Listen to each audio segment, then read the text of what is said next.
capture device or whatever, and that'll turn on the webcam. Are we ready to go or no?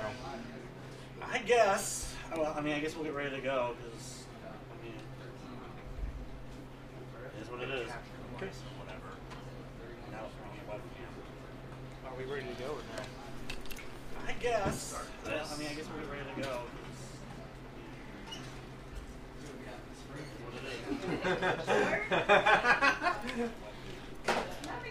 I mean, do you want to address the chat first, and then maybe? Okay. The mic's gonna pick up. It's already on. Yeah, they hear something. They're gonna hear it. No, they already hear it because I already turned the mic on. Okay. Well, I don't know how. Now they can actually see you. How am I picking up from it? I mean, Just talk. okay. No, I just want to make sure that it picks up. You're about halfway. As long as they can hear me to a degree, they can turn. No, they already hear it because I already turned the mic on. Okay. So hey, Now they can actually see you. How am I picking up? Just talk. Okay. I just want to make sure that it picks up. You're about halfway. As long as they can hear me to a degree, they can hear it. No, they already hear it because I already turned the mic on. So hey, Now they can actually see you. I gave her the value for it. She said, less than You're about halfway. They already hear it. Forgive you. I said for the value for it.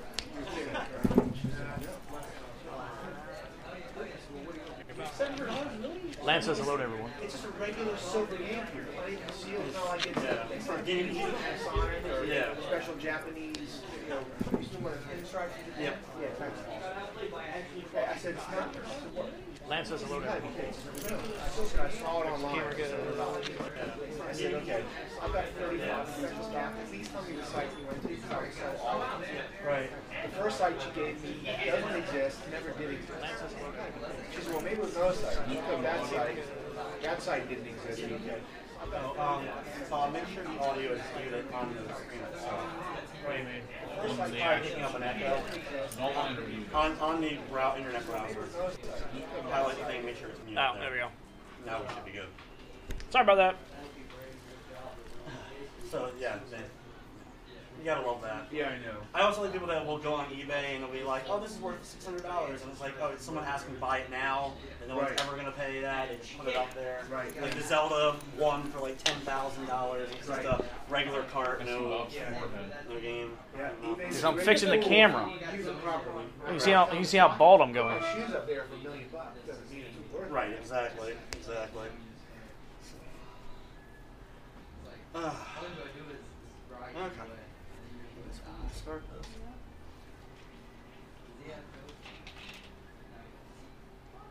Everybody's ready? Yeah, it is what it is. Yeah, we needed TP because she was going to have TP. And granted, he was TP up, so he's got his TP. How many viewers do you have that are from Maryland or Virginia? Very few, surprisingly. Unfortunately, not a whole lot. I have some it's mostly the whole country. Like I got Michigan, A lot of West Coast. Country. New England, California, Texas, North Carolina, Florida. I have a few. Like it's kind of spread out. But not many from the DC Surprisingly, area. yeah, not many from that are. Yeah, like North Carolina. Yeah, everything's like south or more north, like above Pennsylvania or below North Carolina. North Carolina, well. There were two people, they're relatives of my tech. They're huge fans of yours, but they had something to do in Maryland this weekend. And they were, We talked to them. Yeah, they said they were still going to try or something, but I guess they had to go. Yeah, because it was funny because I went to someone else's stream, and I was chatting to the person because I'm a follower of theirs, and then I heard they were on they were on the microphone with the guy I was in his stream, and they were talking about it. yeah. So. Where's my notes?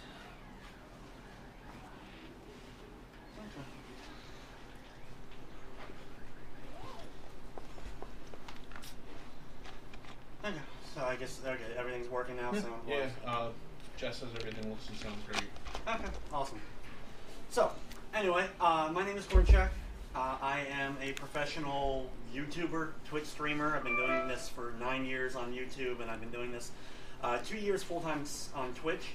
I hold at the moment between 10 and 15 world records for speedrunning. And I've been gaming my entire life. I started as soon as I was able to hold a controller, 2 years old, playing Super Mario.com and learning to play the game. And being younger and not having a lot of money, expendable income for yourself, of course I had to replay games over and over and over again because I wasn't getting a new game. I was lucky if I was able to get a new game on my birthday or on Christmas.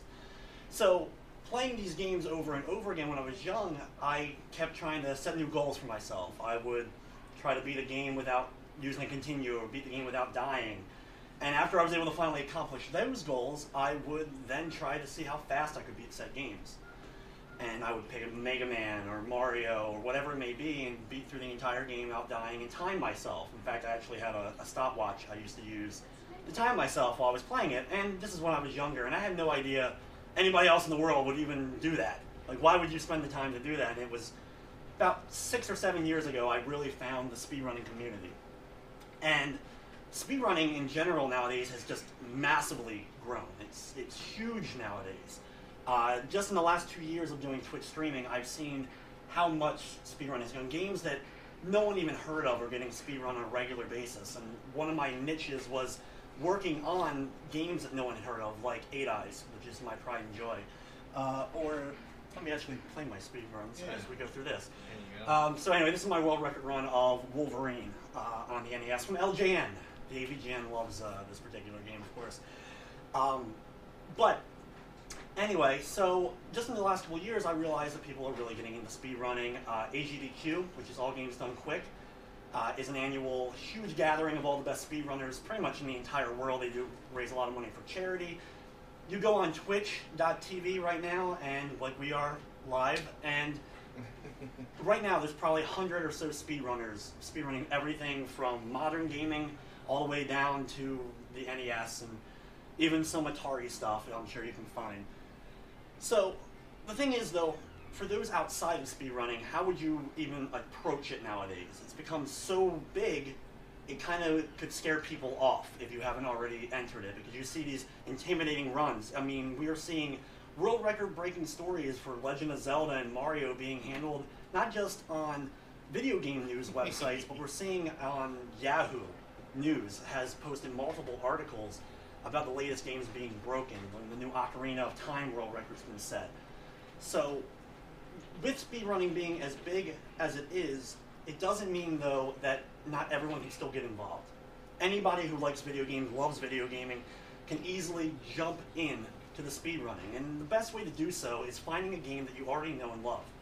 Ignore the speedruns, ignore the world record runs that you may be able to find, and just pick up the game and start playing it again, and start playing it over and over again, and really learn to love the game. Once you're able to kind of like play the game a few times and you start to learn to love it again, and you realize that, hey, I'm actually pretty good at this, and start timing yourself. Just casually. Don't, like, once again, don't worry about the world record runs out there. Don't be intimidated by that kind of stuff, glitches and other things. Just focus on replaying the game. Pick whatever one you want. Once you start to speedrun the game for yourself and playing through it and getting better at it, that's when you can start to decide whether or not you're going to jump into the world, the professional world at this point of speedrunning. Looking at websites like Speed Demos Archive or speedrun.com, which has been massively growing. You can check those sites, see what other world records are already held in those particular games, and decide maybe what category is best for you. The great thing about speedrunning with video games is there's not just one world record. Every game out there has multiple world records, whether they're an any% run, which is just beating the game from start to credits in the fastest time.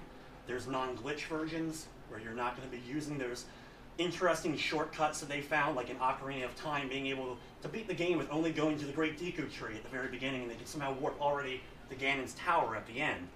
Then you also have 100%. You can also create your own categories, like if you want to just see how fast you can beat up to a certain level, or beating certain bosses in a certain order. That's what makes speedrunning fun. It's not just about setting these world records, it's about finding the way you like to play a game, and you can make a category out of just about anything nowadays.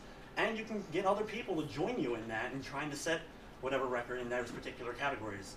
There's not really a whole lot of rule sets. We don't have Guinness book of world records necessarily looking over to make sure that everything is done by a specific way or reason. So anybody can get involved in this. And you don't need a stream. You don't need video capture equipment. You just need, you can have a VCR, a DVD recorder of you playing a game and be able to time it from that. You don't even have to upload it. Just play it for yourself, because speedrunning in general can be so enjoyable as just another means of advancing your love for a game. So when you do that, it doesn't matter if anybody else sees it. Just set the own little times in your head. Okay, I want to get this time in the game, and then you earn it. Those little tiny achievements, every time you get slightly better at getting those things, it's going to run you with joy that you're going to want to try to even best that the next time. Every time you play, you may find, oh, well, if I jump over this enemy, or I skip this enemy altogether, or I use this strategy on a boss, or I go to this level first. All those little things you start to slowly learn yourself makes you feel accomplished every tiny step of the way, and that's what gets addicting when it comes to speedrunning, and why I love it so much. No one cares, really, in general, about the world record for Lester the Unlikely for the Super Nintendo. But there was something that became so addicting of trying to figure out, oh, I could maybe jump over this thing that I normally thought I couldn't, or if I time it just right, I can avoid a whole group of enemies or skip areas of games completely. And those little accomplishments of just bringing down that time slowly but surely really increased my love not only for the games, even the worst games out there in the world, but also just giving me a better appreciation of these games. You don't have to speedrun something like Legend of Zelda, Super Mario.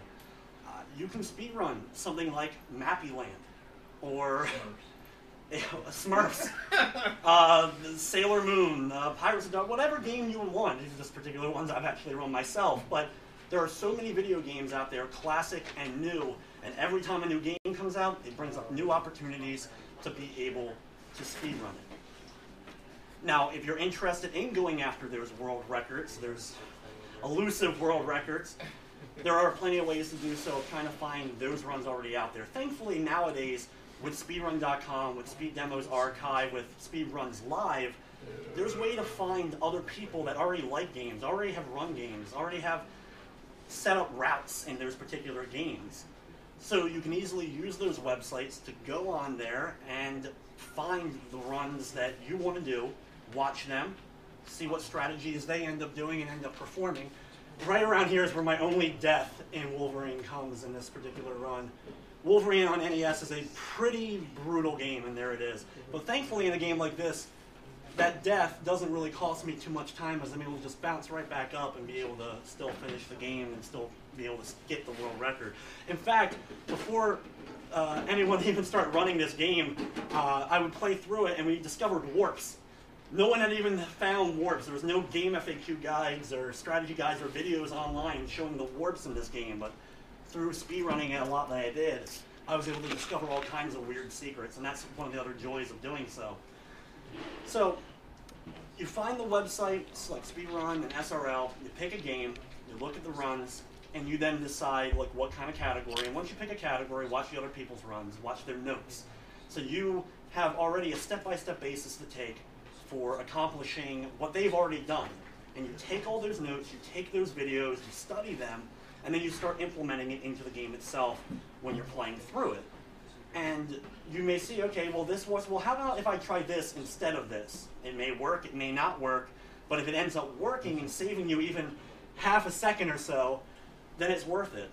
This is my world record run of 8 Eyes, my proudest speed run by far. I'm one of 2 people that speedrun this. I've actually held the record now 7 times back and forth with this particular game. And if you've never played it yourself, it looks like a Castlevania clone, but it's actually far from it. It's actually a lot more complicated than that. It's one of the toughest games. I've had a lot of people that are like, oh, this game looks easy, let me try it. And after seeing me speedrunning, then they quickly discovered just how much of a pain the game honestly can be. But this is the reason why speedrunning is fun and why I really encourage retro gamers, current gamers, to get into it. You'll find these old games, whether you like them before or not, and you can discover brand new games, discover brand new fandoms, brand new loves for these old school retro games, and it just breathes life into something that maybe kind of, you know, it's a niche. It's a really kind of just outdated thing of playing retro games, especially speedrunning. But speedrunning has brought retro games back even more so than the game collecting itself. Thankfully, with YouTubers and Twitch streamers that play these retro games, they've really brought them back to the forefront, and so many people are getting involved. And the great thing, like I said, about speedrunning is everyone can do it. Just pick a game, any game, and you too can easily jump into speedrunning yourself. Just want to make sure. So, as far as capturing your equipment, like what you need in order to do so, if you want to get involved maybe with speedrunning on Twitch, there's a couple of programs, very easy programs. Open Broadcaster software, which we happen to be using for Twitch here, is the easiest and free program in order to use that. And then you'll need a timer, which you can use something like a stopwatch, but they have a great program. It's called WSplit. It's a free download. It's a very small download. You can keep it on your desktop, and you set up splits for your times. Because I kind of cropped it just to show the gameplay, you don't see my timer, but I have a custom timer with every level broken up in it so that when I beat a level, I can split my time so that I know how much better or worse I've done than whatever my current record was or current run was, or when I'm setting those times for the very first time. And the capture device that I use, especially for old school games, is right here. This is called an IO Data USB. It's a Japanese capture device. But this is specifically for old school systems, just the classic yellow, white, and red composite cable. And this works one-for-one capturing, where you can hook it up to your computer and you're seeing one-for-one. It's not a delay like some modern capture devices that use USB, like the Elgato, which is amazing for modern gaming, but it doesn't give you one-for-one. So when you're using it, there's going to be a slight delay. So you couldn't play off your computer monitor using an Elgato. There's always going to be that tiny bit of a delay. So I highly, highly recommend the IO Data, which you can easily get on Amazon. It just takes a little bit of maneuvering in order to get the drivers for it installed, but there's plenty of other capture devices. EasyCap, while I don't necessarily recommend them, they're a very cheap way to get involved. Or just straight up recording it using a VHS tape or a DVD recorder, and then using that in order to get your footage, and you can upload it later. Speedrunning, like I said, in conclusion, speedrunning is one of those things that revitalized my love already for retro games, something that I've been doing on YouTube and all for 8-9 years. And it was able to take games I already knew and loved and give me a new challenge with them. And that's something I think speedrunning can really help with any of your old games. Just pick one and start off. So, yeah, I think that's kind of the basis for getting involved with speedrunning and trying to get yourself into that whole thing. Like I said, it's one of the best ways to revitalize your love for gaming. Anyway, so that will kind of conclude the base of this presentation. If anyone has any questions or anything, I would love to answer anything. Yeah, I'm waiting. I just told Chad. Yeah, if Chad has any particular questions, of course, from Twitch or anything, feel free to ask. How many roughly run-throughs have you? Of AIs? Yeah. What's great about WSplit is it actually keeps track. Yeah. And at the last recording, because I've been doing 8eyes for 2 years regularly. This is not even before this is before I even started, streaming it. Couple thousand at this point. So this is like my most masterful of performances as far as the game goes. This is the kind of game, and this is a lot of games where the tiniest thing goes wrong and the run's ruined. Whether it's getting an enemy to do what I need to, being able to hit them and keep walking. Something in a game like this is, like Castlevania, you have item ability. You can see at the very top, like you would have hearts in Castlevania. But you need to use those items at key moments. For example, like the snowball that freezes bosses, and you're able to then get those extra couple of hits. But if you don't have enough ability to use it, you're going to be screwed trying to actually defeat the bosses without it. So just everything, yeah, roughly a couple thousand at this point with 8eyes in particular. Do you find that it's better to use the NES controller or the Yes, NES advantage with the joystick? I always use NES control. The only game I've ever attempted speedrunning without that, I used an NES Advantage for Ghostbusters. because I cannot play the game without a turbo controller. There's just seemingly no way to beat the staircase scene without a turbo controller. So I've used the NES Advantage for that. But normally I don't use any turbo controllers. I kind of find them to be cheating, especially in something like a Mega Man game.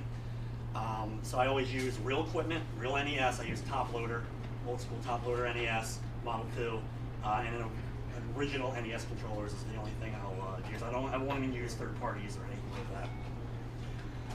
that. Zero wants to know what's the easiest system to speedrun on. There's no real easiest system to speedrun on, because pretty much just whatever game you're going to choose to run. I mean, modern systems are easier to capture the footage for, but I wouldn't say there's any particular system. It's whatever you're more accustomed to, whatever you prefer. If you prefer like playing NES games or SNES games or even modern, PS4 games, you can speedrun. There's people speedrunning all kinds. As soon as a game comes out, people are usually speedrunning. The most newest game I actually speedrun at all was the PT teaser for Silent Hills. When that first dropped, I was one of 2 or 3 people that were trying to dissect that game and try to figure out how it works. So. Now, I know that you talked about doing the speedruns and the N64 Zelda Ocarina of Time and the glitches with the speedruns. With your preference, do you think that, do you like the glitch speedruns, like Mario 64 and those? I think the skill level is phenomenal in modern N64, especially Mario 64, because the jumping on platforms, using the slide with Mario 64, being able to pretty much do a glitch to slide Mario from like one point and then over mountains and up things, or Ocarina of Time, the recent glitches they discovered was a way to change what's in a bottle in Ocarina and change it into use that to end up making potions, and then use that to use Goma's warp at the bottom of Ocarina of Time, the Deku Tree, and that somehow warps you to Ganon's Tower. I think glitches take a lot of time to learn. I don't use really any of them. I prefer to do just straight up normal playthroughs of games. I don't really do any ones that require glitches, but the skill level is just the same as, if not a little bit more, depending upon what kind of glitch and what's involved. Because every glitch that you pull off, some are easier than others to pull off, and some of those who play some of those. And one of the most technical speedruns I watch on a regular basis is Yoshi's Island for the Super Nintendo, Super Mario World 2. The skill level of 100%ing that game is one of, like, watching that and watching someone do that live on a regular basis, that is easily one of the most impressive speedruns I've ever seen. What's the hottest game on your list right now that you want to do a speedrun for that you haven't yet? That I haven't. I mean, I kind of stayed away a little bit from Mega Man and stuff. I'm big into Mega Man. I'm big into Castlevanias. I have speedrun a little bit with Castlevania Bloodlines and Super Castlevania 4. I wouldn't mind. That's a good question. I wouldn't mind getting more into more Castlevania stuff, more Mega Man stuff, some more popular titles. But I've always kind of stuck with these more obscure stuff. Mighty Final Fight is a game I've run a lot, and those things. So I kind of leave the more popular games to some of the bigger people, I guess, to a degree, as far as people who do Ocarina and Zelda and all that stuff. Though I have speedrun a little bit of Link to the Past. I know a lot of the glitches in Link to the Past for SNES. The Castlevania games are the ones you want to do next? Yeah, Castlevania is something I definitely want to do more of. Yeah, for sure. Lance asked, is there any games that are impossible to speedrun? I don't think there's any game that's impossible to speedrun, because even a game that's endless, you could set a goal. Even if it's a simulation game where you have to, you could have it 5 years into the game, like Sin City or something like that. You could set goals for yourself or whatever. So even if a game is absolutely endless, there would be a way to come up with some category in order to do so. And Zach Strikes Back says, how would you speedrun a more open game like Fallout 3 where there's tons of different ways to play? Well, the world record in Fallout 3 is a very glitch-filled run. They actually stay as a baby the entire run and glitch through the door at the very beginning of the game and stay as that and just kind of rush and use a glitch to get right into the chamber to grab the deck, and then get taken to the base, the government base, Raven Rock, and then just pop right into the end of the game and putting a little code inside of the memorial, and boom, the game's done. 7-8 minutes or something like that. It takes longer to do the opening sequence of being born and making your character than it ends up taking to beat Fallout 3 nowadays.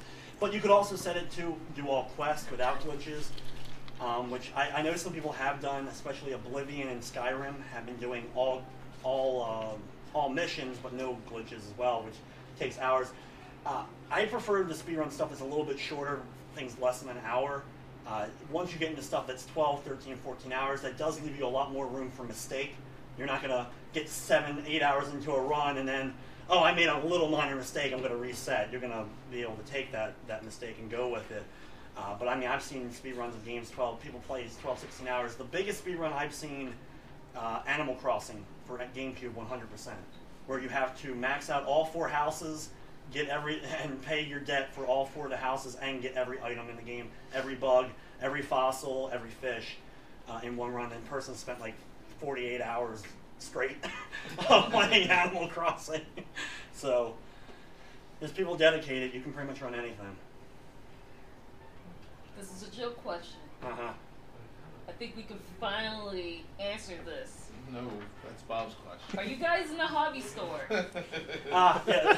When I do my live streams from my house, people see my background with all my video game collection and consistently ask, "Oh, is this a video game store, a hobby store?" And for once, yes, we are live here. It's a great setup here. This is it's been really fun being here today.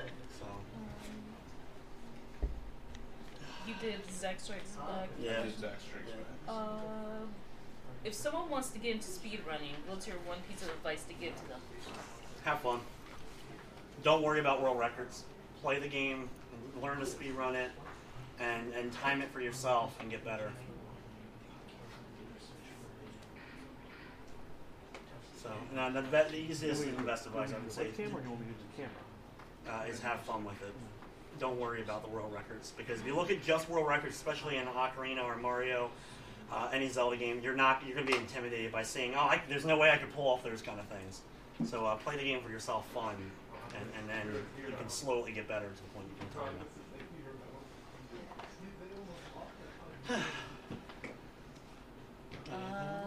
That's cool. I think. Oh. We're not answering that question. God damn it, Lance. Stop rustling. Russell. Lance asked to put the myth to bed, are you a sellout? Are you a sellout, Mark? Clearly I am. Are you a kid now? That story. I'm a You're squid a squid now. now? You're a kid, you're a Squid squid, too. you're a kid. Do you want to show off the store to the chat? Yeah, Oh, Here's yeah. How do you focus on game and stream at the same time? near impossible, but the best way to do so, and this is with speedrunning, some games have no downtime whatsoever. That is one negative with some games, but a lot of games will have, like, when you beat a level, the score will rack up, or you'll have a cutscene play out that's unskippable. Those are your moments where you can kind of get those brief glances at your chat, or take a drink, or whatever you need to do during those times. Not everyone can do it, so you'll notice a lot of speedrunners, especially when they get intense into a game, they don't pay attention to their chat whatsoever. That's something I've always intended to do. If I'm going to stream something and I'm going to have an audience, of course I'm going to do my best to interact with people. I think that goes with like your regular streaming in general. It's kind Yeah. of like difficult to like pay attention to the game and talk to people at the same time. The best way is to get a question and then answer that question as you're doing the next level, whatever it may be, or answer whatever they're talking about. So, you do the tour? You just, I mean, we want to take the webcam, they can, Can you run a stream off of a laptop or speedrun off of it? you can, you just have to have a powerful laptop or the ability to do so. Lots of RAM. That's unfortunately with streaming in general, it requires a pretty good setup in order to do so. How do you deal with the frustration of making that one little mistake at the end of a good run? Well, interestingly enough, Thank you, Corn Shack, for that question. That was Jess. but for example, at the very end of 8 Eyes, one of the things in the game is you have to actually put the jewels into place in the proper order. And after a really intensive run of the game, I get to that end point, and then if you just mess up a little bit on the gems, it'll cost you a second or more. I've actually had world records lost because I misplaced the jewel, and that's always the absolute worst feeling, but at the best time, sometimes you may just need to get up, take a breather, or just reset and go right back into the game is what I usually like to do. Just pick up and keep going with it, and just like, you know in your head, the back of your mind, oh, that was it. But then, a week later, I pulled out this run. I think it's ridiculous that you have to like collect all the jewels. You actually have to watch the scene in order for that time to count. Oh yeah, that's the one thing with 8 Eyes in particular. You have to wait to collect every gem at the end. You have to go through the cutscenes, and then I really wish. I think it's because I set the rules for 8 Eyes because no one had done it before. I should have had it when we defeat Ruth at the end of the game. That should have ended it. We didn't even count the gems as part of the speed run. It would have saved me a decent amount of time. Yeah.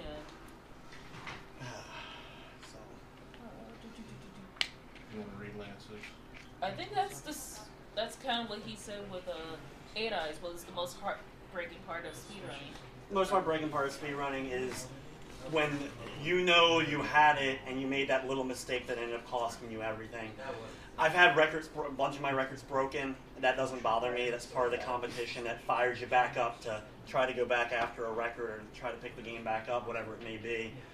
Sometimes you have to decide, is it worth it after you see certain times? Okay, that looks good now, like when I was running Artista's Ring on the NES. They just kept progressing to a point that RNG-wise, and they broke it down to frame by frame how each item drop could actually be manipulated. And then once we got to that part, I was like, okay, I'm good. I like this game a lot. I'm glad I brought some people to the game. But I'm going to back off from that. One of the things that really stings is this final boss fight. This is actually the very end of the game. This fight did not go smoothly. And after, I would have ended up saving probably 3 or 4 more seconds had this fight a bit more smooth. But you'll see right after this is where I have to place those jewels, which it goes well on this. But that run like a week prior to that. That critical moment. I missed. I ended up going too far over on the very end. Minus 8 Eyes, which other world record are you proud of? Wolverine. Wolverine on NES. That's I put my 2 proudest ones. I mean, like I said, Wolverine before anyone was doing it, and same with 8 Eyes. No one had strats. No one had runs of it. And there you go. There's 8 Eyes. Also, I really like my Sailor Moon run that I did. That was a co-op run that I did with my friend, and I like co-op runs. They're fun. Yeah. I have world record in Bonanza Brothers for Sega Genesis co-op. Ren and Stimpy, Stimpy's Invention for Genesis. Us two did that one co-op. I have a world record of Pirates of Darkwater for the Super Nintendo with Brian. So this is actually the Sailor Moon R co-op game. This is a Japanese-only Super Famicom game. That's a beat-em-up style. But we wrote the book on this game, me and my friend Paul. In fact, we actually almost got on SQDQ, which is the summer games done quick. We were cut last moment. We would have been performing. We wanted to do this game live there, but they cut us at the last day of cuts. Did the Smurfs NES music haunt your dreams before you got the record? You know what's great about speedrunning? Like in the stream, I have to play the sound at a good volume so everyone can hear it in the stream. But the great thing is, I play through my television, so if a game gets really annoying sound, I can mute my TV. Everyone in a stream will still hear it, and I have to record the sound for my speedrun. But I can mute my TV. So you get some games that have a really grating soundtrack, like Bram Stoker's Dracula for the NES has one of the worst soundtracks, or Marble Madness on the Sega Genesis has awful music. And learning those games, like the beauty of the mute button. is a wonderful thing. That's a good question. When speedrunning with other people, is it significantly more difficult, easier, or no different than normal? It depends on your chemistry with the person that you're speedrunning with. What, it just cut out? Just cut out. Oh no, it's a cutscene. The cutscene. It jumped to no signal real quick. Oh, I know what it was. When I ripped this video, I had a reset. We had messed up. So okay. This is actually the world record run now. I didn't realize that was there. But I downloaded. There's a reset for you all. Yeah, you got to learn the beauties of reset. Now it'll run. That's fun. But anyway, what was the The co-op. Oh, the co-op. The biggest part about co-op things is the chemistry between you and whoever you're running it with. The best way is to, when you have that person, you guys decide what person's going to do what. If there's certain bosses, certain things that you need, who's going to control what aspect and work for you. Isn't that running Skippy down?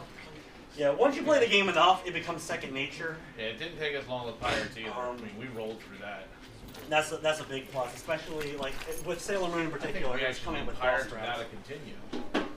It was close to it because we were able to get so good, especially a couple levels where we were really able to save time. Yes. But What's the most popular, most attempted world record you've done? most popular, I don't have the record, but I mean, Bloodlines is one of them. Castlevania Bloodlines, because that's an actual popular game. That's become more popular. Super Castlevania 4 has exploded in the last year. Yeah. Joe DeMillo and then a few other speedrunners have really taken Super Castlevania 4 to a much bigger level than it ever was. I mean, at one point a couple years ago, the world record in Super Castlevania 4 was like 50 minutes. And now it's down to 34 minutes. Yeah. It's kind of ridiculous how much time they've cut off because of strats. The cross, pretty much the cross breaks the game. If you get 3 times Roman numeral and cross, you can beat every boss in a matter of a second or two. Is there other weird games like Smurfs you want to speedrun? I'm always Asterix on NES. Crystal's ponytail. I've actually speedrun Barney's Hide and Seek before. I was the first person to ever speedrun Barney's You're Hide the and only Seek. person. No, they've broken my record. They broke his record. Because I did it as a joke run, and I just played through the game, and I set the record in it. After doing it, they've now routed it to the point that they know how each kid works and how each kid appears. I'm like, have fun with that, guys. You guys clearly love Barney more than I love Barney. Have fun with that one. Wow. So. Did your speedrunning help you with working on your play-it-through series?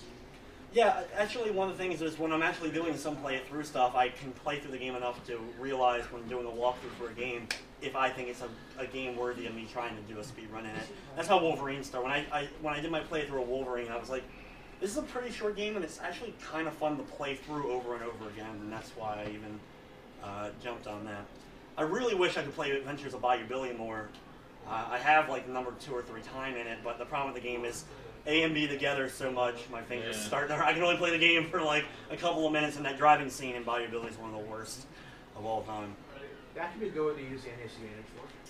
Yeah, that could be. If I use if I could set the turbo things dials just right, you can just hold A and B, and he'll just keep doing the kick over and over again, which is the key to that. What?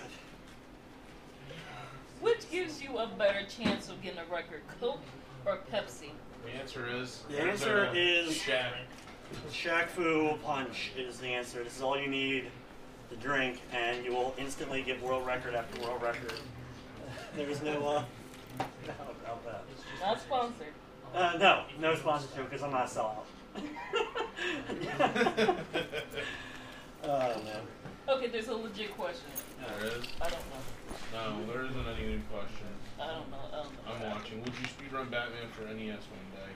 I could. Actually, it's a great game. And almost every boss has a sweet spot. Almost every boss. So you can just, even Joker at the end can be manipulated to a point that you can beat him with very little effort. Didn't you try Chameleon Twist 2? A little bit, and then I realized the controls are bad. Yeah, it's pretty bad.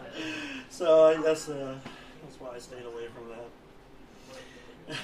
I don't do well with N64 as far as joystick goes. Like it gets wonky after a while. Yeah. That's why a lot of people that do N64 actually do virtual console versions, so they use the GameCube controller over using the N64 because the joystick works better on the GameCube than it does on the old N64 controllers.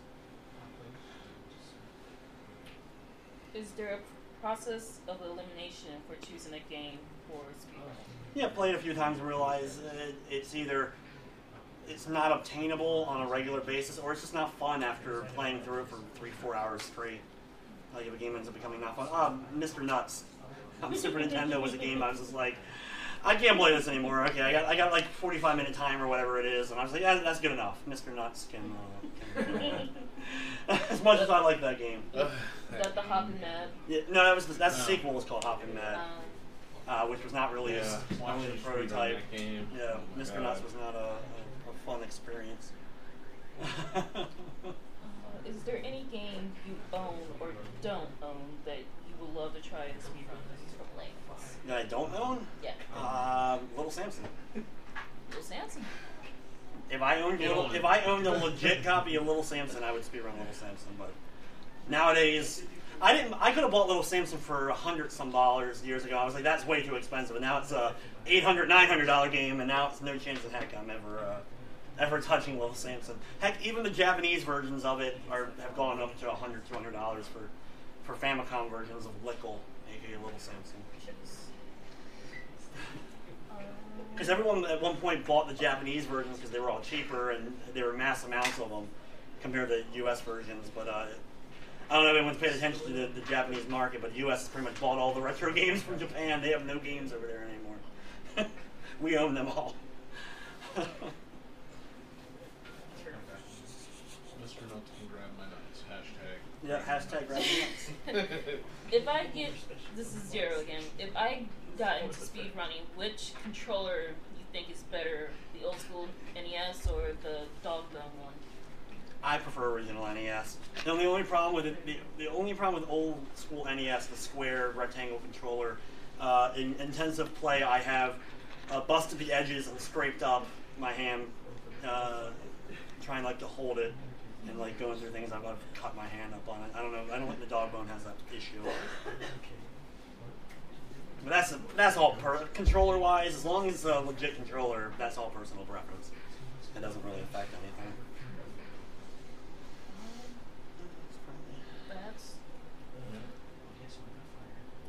That's pretty much it. Cool. Sounds good to me. That's everything. I think so. Cool. Yeah. Sounds good to me. Any other questions? Anything?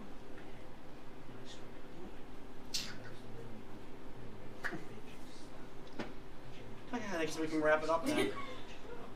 What? What is your favorite controller to speedrun? There we go. Super Nintendo probably. Honestly, I think the Super Nintendo controller fits. But I speedrun a lot on Genesis, but I prefer probably SNES controller. I think it's the best. How dare you? What? How dare you? Whatever, Genesis? Yes. 6-button controller is a little bit better, but old school 3-button Genesis controller doesn't feel as good as a SNES controller. Is there one game you never want to speedrun again? I never want to speedrun again. Itchy and Scratchy the game. And SNES is one of the worst games I ever speedrun. I remember that. That was so horrible. I hate that game. That stupid throw the brick. The bulldozer boss is the worst boss. That's the reason that boss alone is the reason why I don't want to ever. I don't want to willingly play that game ever again. Yeah, no one's broke it as far as I know. So. Yeah. If that's everyone, I guess we can wrap it up. Thank you everybody on the Twitch side of things for watching and joining us. I want to thank Sage Mantis for having us here. You're very welcome. Even though it was a little quiet, but and it was a lot. It was a lot of fun. So thank you all for watching, and of course, hope you enjoyed.